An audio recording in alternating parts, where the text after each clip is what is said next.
As far as the rest of the suspects go, excluding Baton Pass, one term comes to mind once again. Weather. Yeah, we're still talking about weather here. And we're going to be doing so for a long time, judging by the results you're seeing right now. And yes, you're seeing this right. All 4 weathers were nominated for voting this round, even Snow Warning.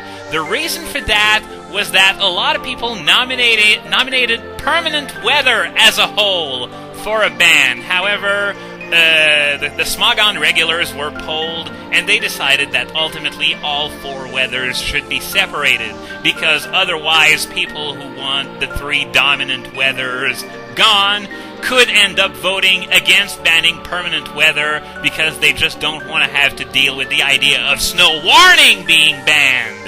And as a result, Snow Warning ended up being voted on with the results you're seeing right now. In fact, I'm sort of astounded that there is not even more orange than this, because 5 people actually thought Snow Warning was broken. I am not making this up, folks. Just go to Smogon and see for yourself if you're not believing me.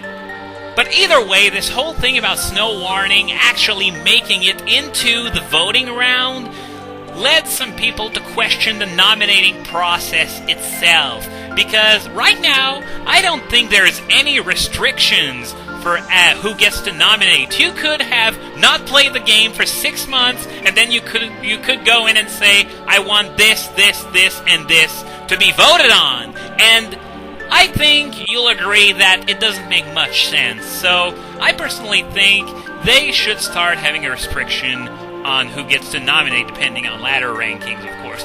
It goes without saying that the requirement should be a little lower than for the voting phase, but still, I think there should be a degree of screening when it comes to who gets to nominate, because otherwise you could get some random Joe who nominates stuff that his current team can't beat, and instead of trying to finding a way around it, just says, it's broken, nobody can beat it because I can't. Yeah, of course you want to try and prevent that. So this is why I agree with those who think there should be a certain degree of screening when it comes to deciding who gets to nominate or not. But as far as the results go, I find them really, really, really bizarre, because if you look at the results, there's not much of a relationship between the amount of votes for a ban that they actually got and the usefulness of these weathers. Most people would argue that at least in round 5, Sandstorm was probably the best weather, especially since, well, Tyranitar was number 1 in use, even though it was used for other purposes than starting up sand. But still, overall, I think we can all agree that rain and sand were vying for number 1. So, how come did drought get so many votes? I honestly don't get it, because in my opinion, it's still the number 3 weather, easily behind the other 2, and yet Sandstream just got barely more votes than Snow Warning, and Drizzle just barely managed to beat out Drought. Imagine that. Drought was close to being number 1 weather in the voting pool when it's clearly outdone by both Drizzle and Sandstream. And that kind of result is the root of all kinds of accusations, such as, the top players just seeking out a metagame that resembles what Generation 4 was, more or less, at least without Drizzle or Drought. And there's also people arguing that the voters, they get to the top of the ladder using weather teams like Drizzle and Drought and stuff like that, and after that, it works for them, so it gets them to the top of the ladder, so why should they vote to ban it? And quite frankly, I don't know if either accusation can potentially be backed up by facts or testimonials from anyone who got voting rights over the course of the last year, but either way, this is something that I wanted to point out, at least, just to show both sides of the story. Now there's another claim that I would like to argue against, and it's about Gastrodon. A few people have been throwing around the claim that The fact that Gastrodon, an otherwise very ordinary Pokemon, is overused just because it's a full stop to many Rain teams. It's all the proof that you need that Rain is totally broken. And personally, I don't necessarily agree with that claim. I mean, sure, it's immune to water because of Storm Drain, it's immune to electric with its ground type, so it can take thunders all day and not even suffer. And yeah, the fact that it can be a full stop to both of the types that are enhanced by Rain doesn't mean that it's used only for that, because, in my opinion, Gastrodon, and maybe I'm biased, I'm throwing it out there, I've always had a fondness for the little sea slug, or big sea slug, rather, but yeah, if you look at its stats, it's not all that far off from Swampert. It's probably about the same bulk, a bit less in terms of offense, and it's also a lot slower, but it's got Recover to compensate. So, well, I'm not trying to argue that it was anywhere close to Swampert last gen, but the fact that Swampert obsoleted it so much meant that people tended to underestimate Gastrodon itself. So now that it actually has a good niche to fill, and it actually does a marvelous job at it, because it was number 30 in September's. That's right, Gastrodon is in the top 30. If you told me that 1 year ago, I would have called you crazy. Now, why do I want to defend Gastrodon so much? Simply because of the fact that it's not the only water ground type that's got a massive increase of usage just because it's either got a new ability or an existing ability got improved. Quagsire is a Pokemon with considerably worse stats than Gastrodon, and yet it's on the brink of being overused because it's got Unaware as an ability. So if a Pokemon that's far worse than Gastrodon can almost make it into overused because it's effective against setup sweepers, does that mean that we should ban setup sweepers? No, you don't do that. So for the same reason, I would argue that Gastrodon being so good isn't necessarily a measurement of Rain being broken. There are other things that are, and that's what I'm going to get into right now.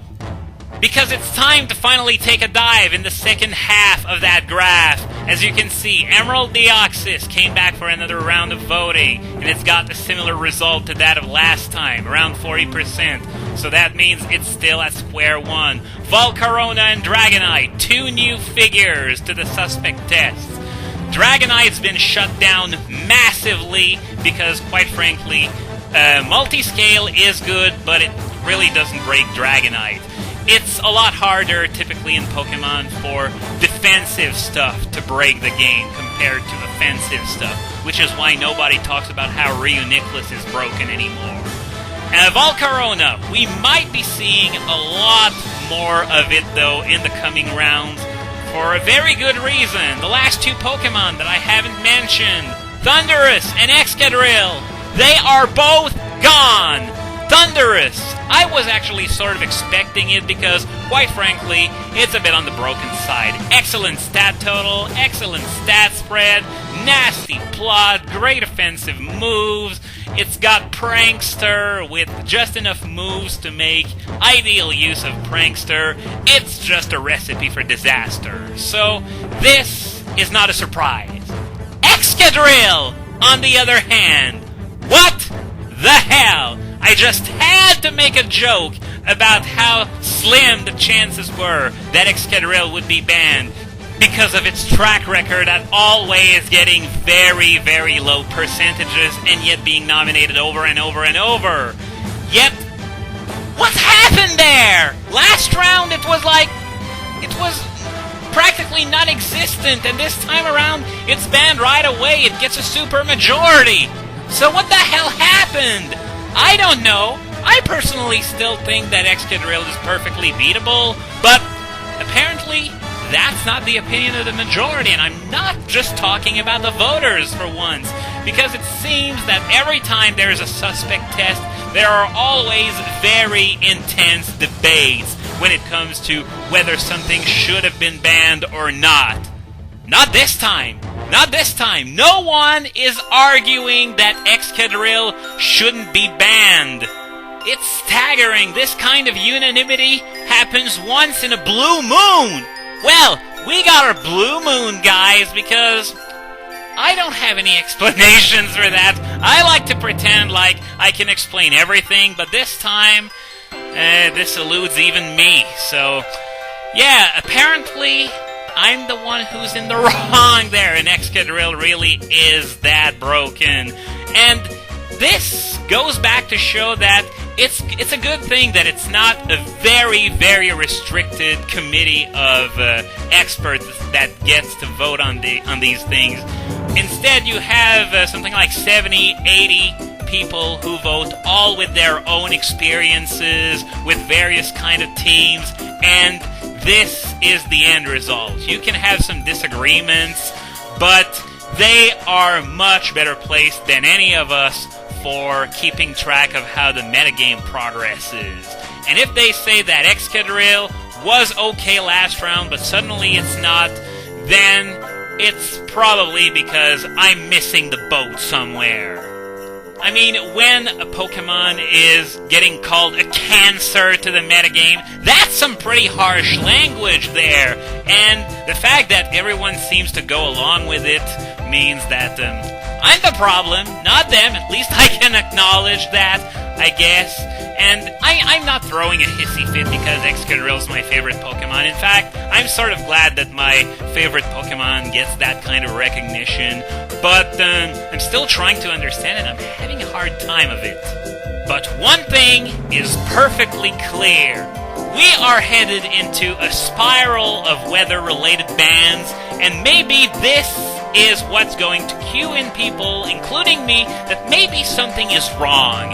I mean, we have kept all 4 weathers so far, but look at how many bans we have done in order to be able to keep them in the metagame. We got rid of Swift Swimmers in the combo with Drizzle. We got rid of Manaphy. We got rid of Blaziken. We got rid of Garchomp. And now Thundurus and Excadrill. Yeah, Thundurus is a pretty good rain abuser too.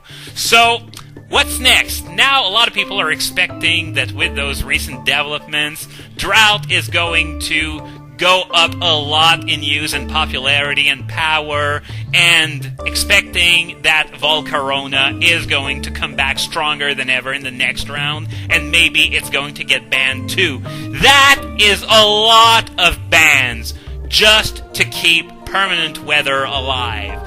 And one thing is becoming very apparent to me right now. It's that we're very close to the breaking point. If Volcarona gets banned, I think that there's going to be a serious debate, and I would like for the debate to take place now, before we waste our effort on banning Volcarona and then realizing, oh, maybe we should have gotten rid of the weathers. So, I think that at the very least, the possibility should be examined that we should get rid of Politoed, Ninetales, Tyranitar, and Hippowdon. Abomasnow can stay there for all I care. It's not like anyone actually thinks it's broken. Oh, wait. There's that little blue line next to Snow warning. So, obviously it's a problem for some people. But, to be perfectly honest, and all joking aside, this is something that needs to be looked into immediately.